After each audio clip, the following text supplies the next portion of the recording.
Home ministry उनके पास थी, जो अपराधी थे वो खुलेआम घूम रहे थे, वारंटी खुलेआम घूम रहे थे। नीतीश बाबू के पास शिक्षा मंत्रालय था, रिक्रूटमेंट नहीं हो रहा था, नए कॉलेज नहीं जा रहे थे। आप कह रहे हैं कि आप मोबाइल फैक्ट्री ले जाना चाहते थे लेकिन सपोर्ट नहीं मिल रहा था। इतने ही बुरे हैं नीतीश, तो क्या आज आप ये कह सकते हैं कि अगले चुनाव में बीजेपी अकेले जाएगी, नीतीश का साथ नहीं लेगी?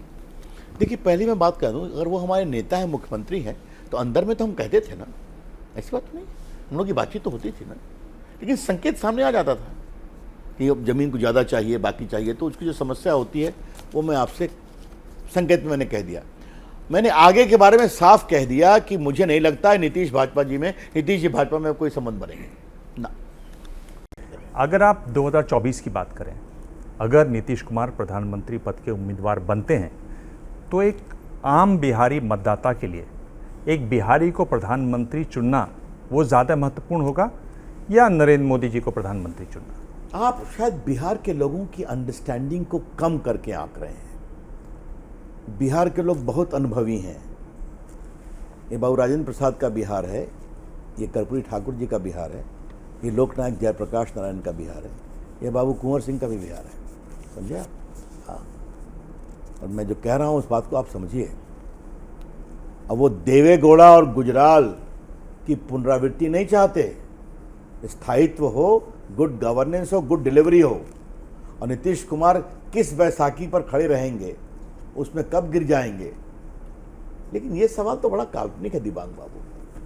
अभी 24 में बहुत देरी है ना, अभी तो 22 का अगस्त चल रहा है। 22 से 23 में क्या होता है देखा जाएगा।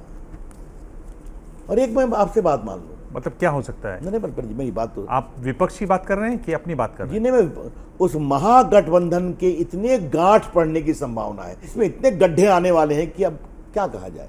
लेकिन मैं आपसे एक बात हिंदुस्तान की राजनीति के छात्र के रूप में पूछना चाहता हूँ। हम लोग की बम्पर जीत होगी बिहार की 40 लोकसभा सीटों में, बहुत जीतेंगे, मैं पूरा विश्वास है, मैं अपने प्रदेश को जानता हूँ। लेकिन एक मिनट में मान लीजिए नीतीश बाबू कितना सीट आएगी, मैं आरजेडी की बात नहीं कर रहा हूँ।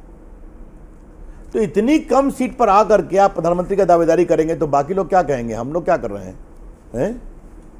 ये भी तो सवाल है ना, देखा जाए।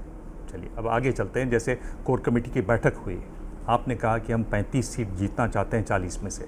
अगर आप वोट प्रतिशत देखें तो आपकी पार्टी को करीब 23-24%, आरजेडी की बात करें 20%, Nitish Kumar 15%, Congress 7%, LJP 6%, left parties 4%।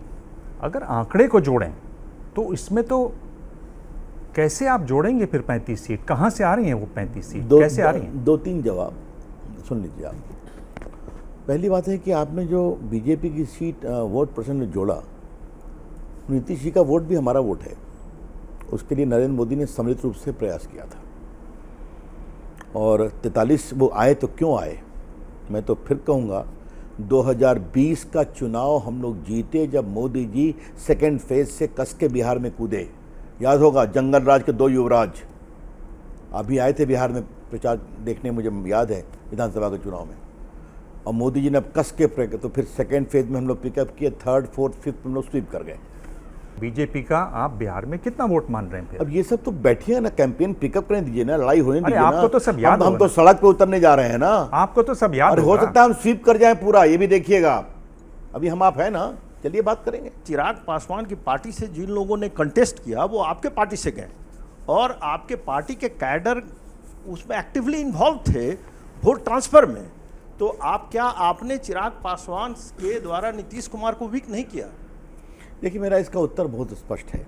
Chirag Paswan का कहना है कि इन्होंने मुझे इज्जत नहीं दी, मैं भी एक बड़ी पार्टी का राष्ट्रीय अध्यक्ष था, इनसे मिलने के लिए हमको समय मांगना पड़ता था। अब जहाँ तक लड़ने की बात है तो बहुत से भाजपा की सीट पर जदयू के लोग खड़े हुए थे, तो कई कारण हैं। लेकिन अगर मान भी लिया जाए तो उसी समय कहते कि प्रधानमंत्री जी मुझे माफ़ करिए, मैं नहीं कर पाऊँगा। ये 2 साल रुकने की क्या ज़रूरत थी?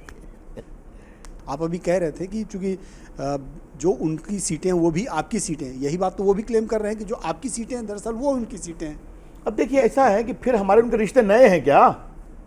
उनके कौन क्या क्लेम कर रहे हैं? मैं आज यहाँ बैठने के लिए जवाब देने नहीं बैठा हूँ, वो मेरा स्तर नहीं है। हमारे बड़े वसूल पर बात जरूर करूंगा, लेकिन उनकी पार्टी के अंदर, उनकी पार्टी के अंदर बहुत से लोग शुरू से थे कि तोड़ के निकला जाए, उनके दूसरे उद्देश्य हो सकते हैं। जिस तरह का मंत्रिमंडल बना है अभी, अगर आप देखें तो उसमें 17 अति पिछड़ा और पिछड़ा हैं, 7 सवर्ण हैं, एक तो ब्राह्मण अपने मित्र हैं, संजय झा भी उसमें शामिल हैं, 5 मुसलमान हैं। ये जो A to Z की बात हो रही है, क्या उसकी झलक आपको इसमें दिखाई दे रही है? नहीं, हमको लगता है कि जिस अति पिछड़ा पर इतना क्लेम करते हैं नीतीश कुमार, हमारे यहाँ रेणु देवी नोनिया थी, वो डिप्टी सीएम थी, किस अति पिछड़ा को महत्वपूर्ण स्थान मिला है मुझे बताइए तो आप। नीतीश कुमार का बेस है, हाँ? किस कुशवाहा को बड़ा स्थान मिला है? क्योंकि मैं नॉर्मली कास्ट पर इस तरह से बात नहीं करता हूँ पब्लिकली, तो उसकी चर्चा छोड़ दीजिए आप।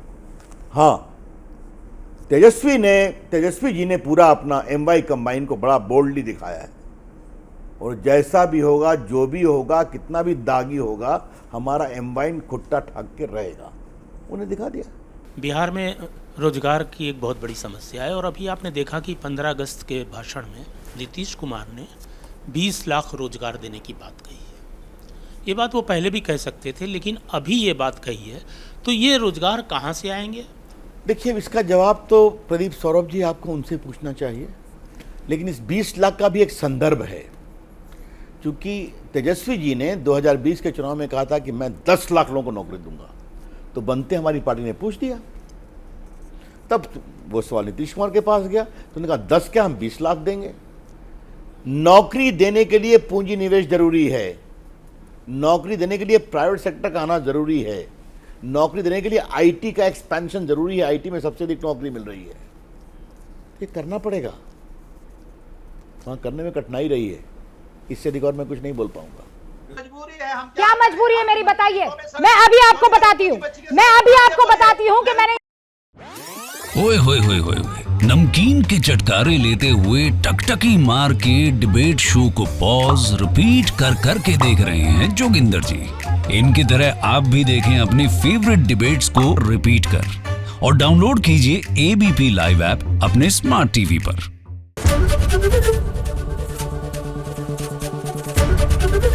ABP न्यूज आपको रखे आगे।